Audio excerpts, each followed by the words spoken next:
Assalamualaikum, salam sejahtera, what's up everybody? Saya Akmal Nazri, selamat datang ke pentaksiran Bilik Darjah. Saya pasti murid-murid semua tertanya-tanya kan, apa tu pentaksiran Bilik Darjah Abang Akmal? Sabar kerana kita akan bersama dengan seorang pegawai katanya. Pegawaikah? Nak tahu siapa? Jom kita tengok profilnya. Mari kita.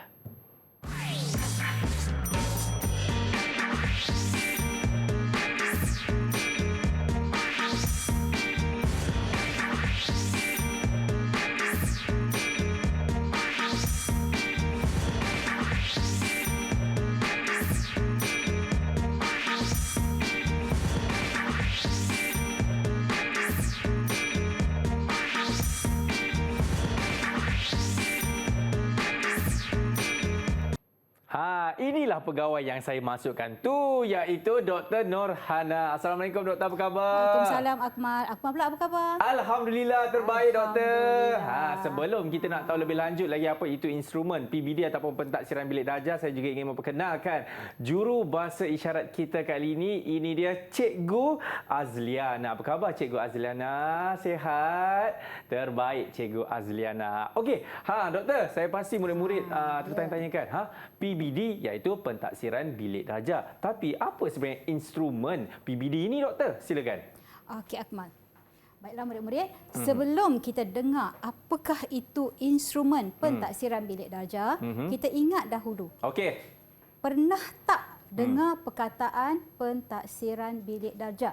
Okey, saya sebut dulu. Pentaksiran bilik darjah atau juga dikenali sebagai PBD merupakan satu bentuk pentaksiran yang dilaksanakan dalam proses PDP, iaitu pada proses pengajaran dan pembelajaran yang dilaksanakan oleh murid di bilik darjah.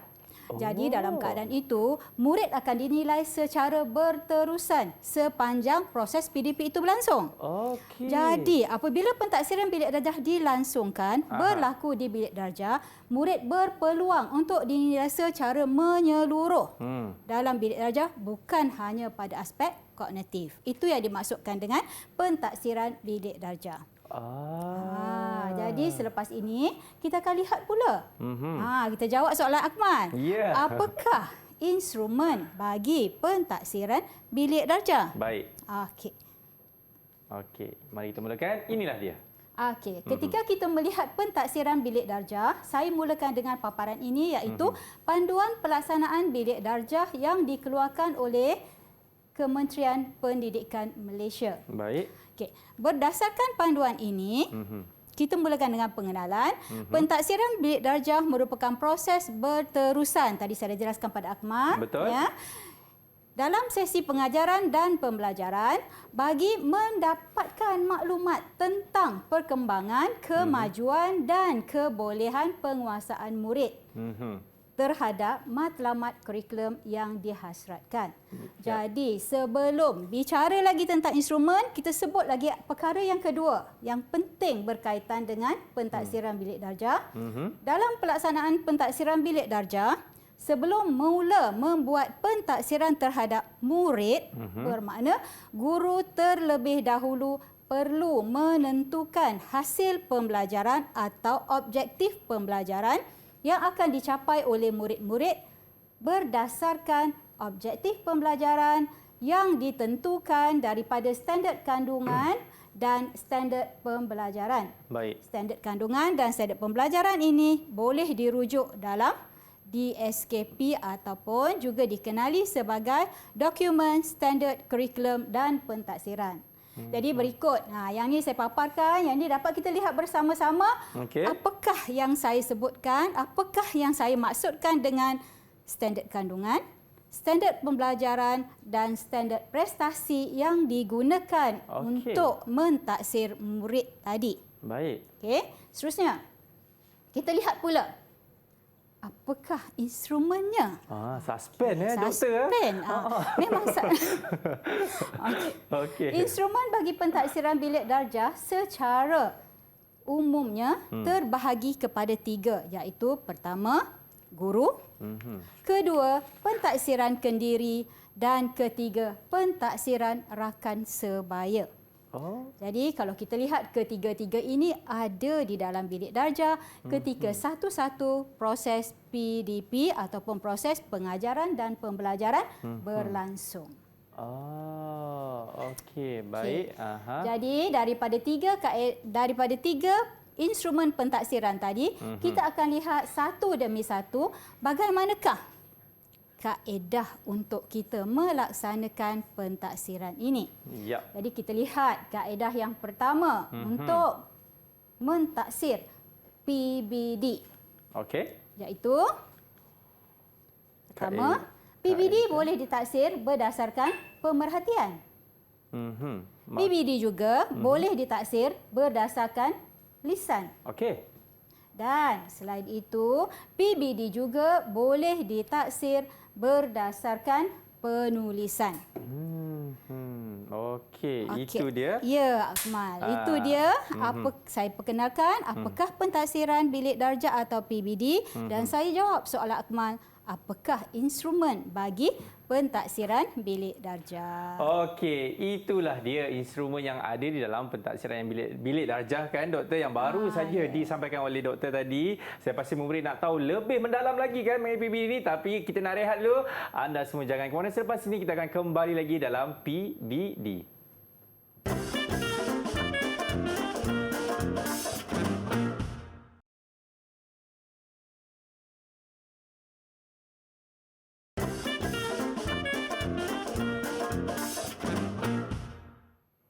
Baiklah murid-murid, kita masih lagi menyaksikan pentaksiran bilik darjah ataupun PBD bersama dengan saya Akmal Nazri dan juga Dr. Norhana kita. Doktor okey doktor? Okey.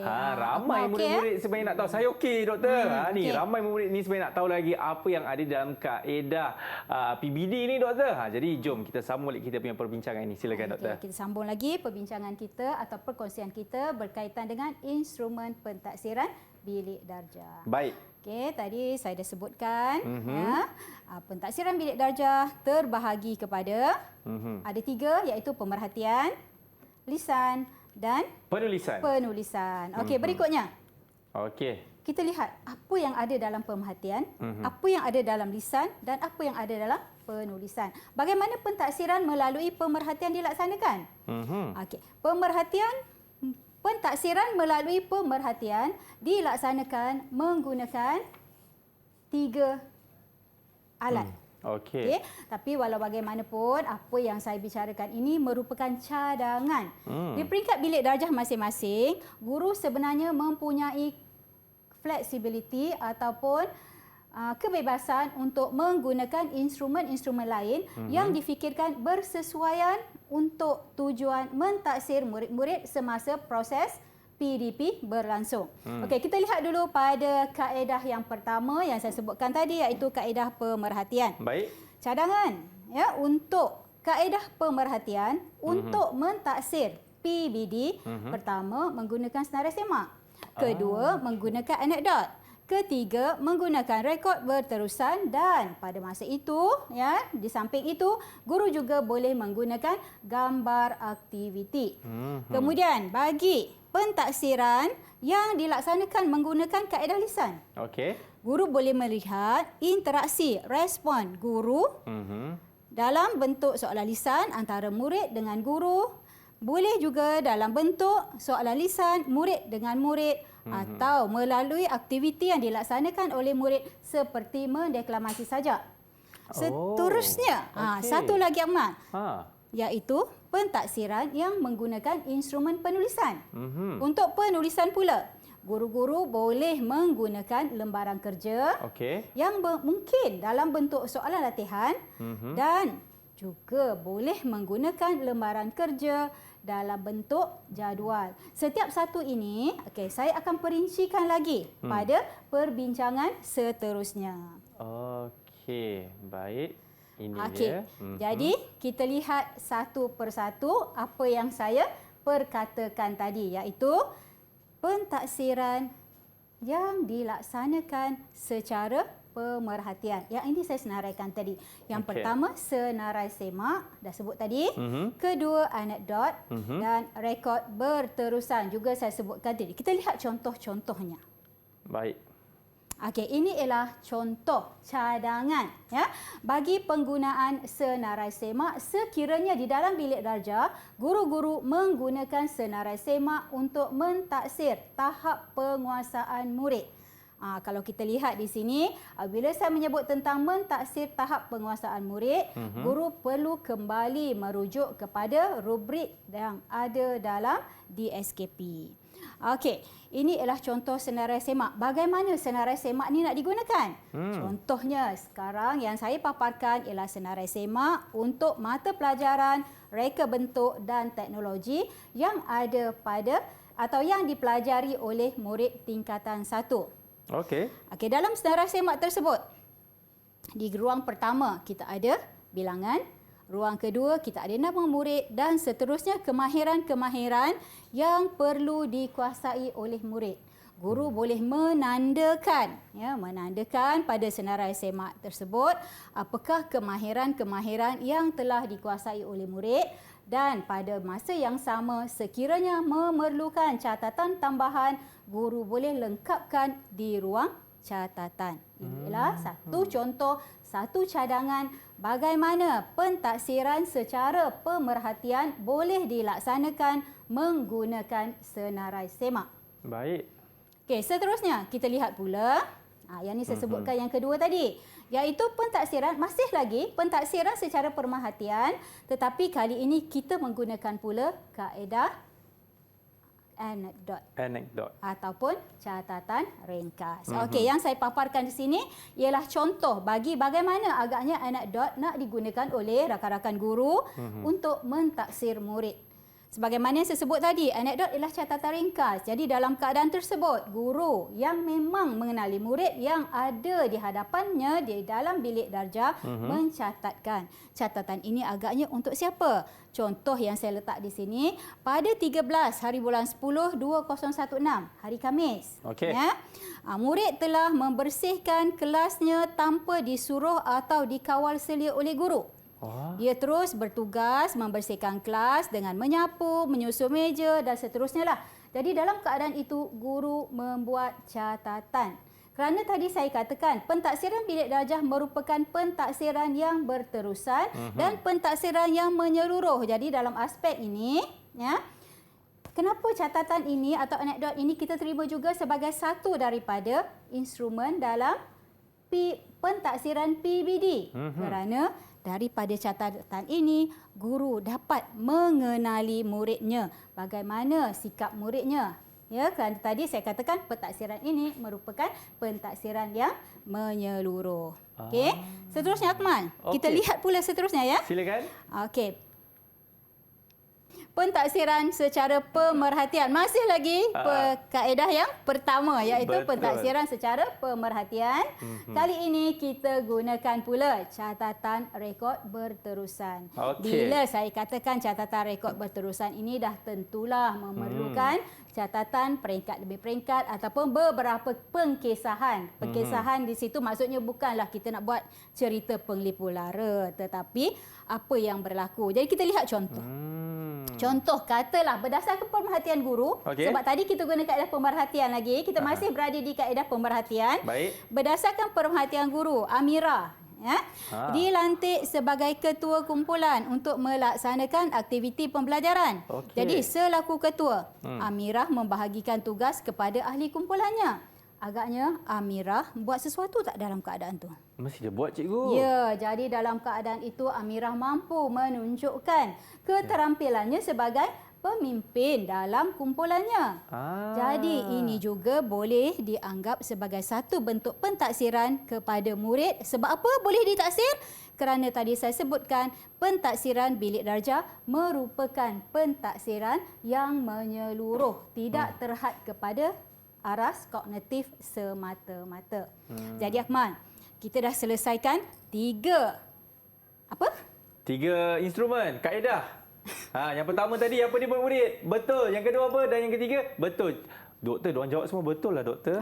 Maknanya dia faham. saya Tahniah, tak Akmal faham. pandai kena ni. Saya je tak faham ni. Kenapa ni? Okey, sambung. Okey, seterusnya kalau kita dapat Selingan lihat. sikit-sikit. Apa yang doktor nak kongsikan adalah... Okey, seterusnya tadi saya sebutkan dalam pemerhatian juga, guru dicadangkan supaya masukkan, ambil gambar ketika murid-murid laksanakan aktiviti. Kenapa agaknya? Supaya saya rasa orang yang melihat laporan tersebut pun dia akan lagi percaya kot. Dia akan lagi nampak menarik sebenarnya. Akmal pernah tak mendengar biar gambar berbicara? Sering kali saya mendengarnya. Jadi dalam keadaan ini, gambar juga merupakan satu perekodan yang boleh menjelaskan tentang pelibatan murid. Okey. Dan itulah yang juga boleh dilihat oleh guru, boleh digunakan oleh guru sebagai bukti kepada pentaksiran yang telah dilaksanakan. Dan dalam konteks ini, pentaksiran yang guru laksanakan ialah pentaksiran dalam bentuk pemerhatian. Itulah dia pentaksiran secara pemerhatiannya, doktor. Dan katanya doktor juga nak terangkan mengenai pentaksiran orang kata apa, secara lisan.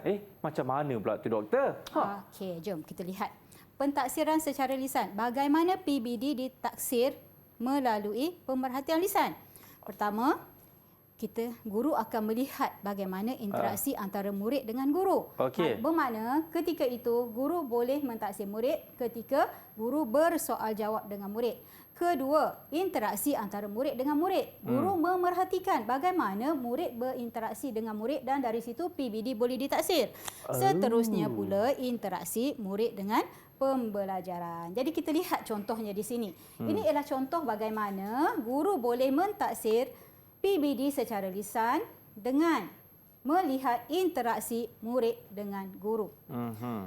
Guru boleh bertanya soalan, tapi dalam keadaan ini adalah contoh. Guru tidak perlu menyediakan catatan sebegini bagi menyatakan tentang pentaksiran lisan.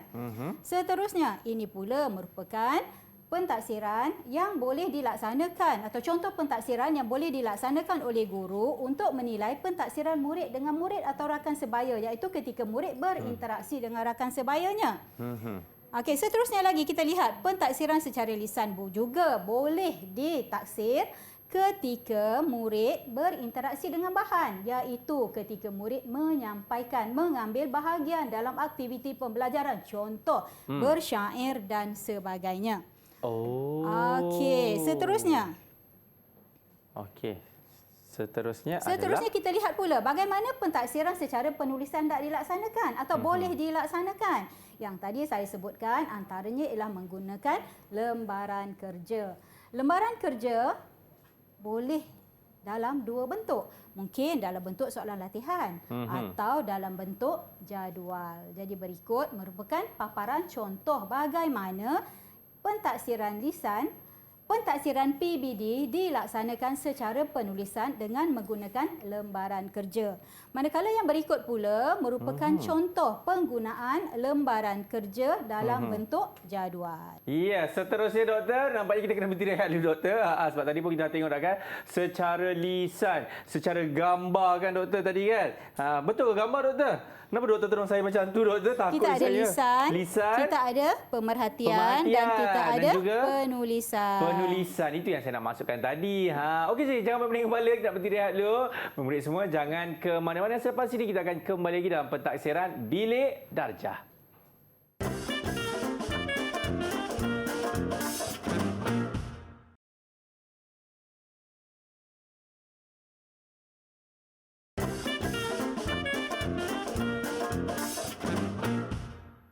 Baik, masih lagi menyaksikan pentaksiran Bilik Darjah bersama dengan saya, Akmal Nazri. Doktor, jom kita sambung balik kita punya perbincangan di dalam instrumen PBD ni. Boleh ke? Okey, boleh. Okey, silakan. Jadi kita lihat seterusnya. Kita dah sebutkan 3 kaedah pentaksiran tadi, iaitu lisan, pemerhatian dan penulisan. Okey, seterusnya kita lihat selain daripada 3 kaedah tadi, guru juga boleh melaksanakan pentaksiran dengan meminta murid melaksanakan pentaksiran kendiri. Okey, bagaimana caranya? Sebagaimana yang dipaparkan, iaitu pertama dengan menyediakan lembaran pentaksiran kendiri atau lembaran refleksi. Murid boleh membuat refleksi tentang apa yang telah mereka pelajari. Kedua, penggunaan rubrik. Dan yang ketiga, penggunaan senarai semak. Kita lihat huraian setiap satu. Pentaksiran kendiri, ya, boleh menggunakan lembaran pentaksiran kendiri, tadi saya dah sebut, penggunaan rubrik, penggunaan senarai semak, dan satu lagi yang boleh ditambah selain dari tiga tadi ialah skala kadar.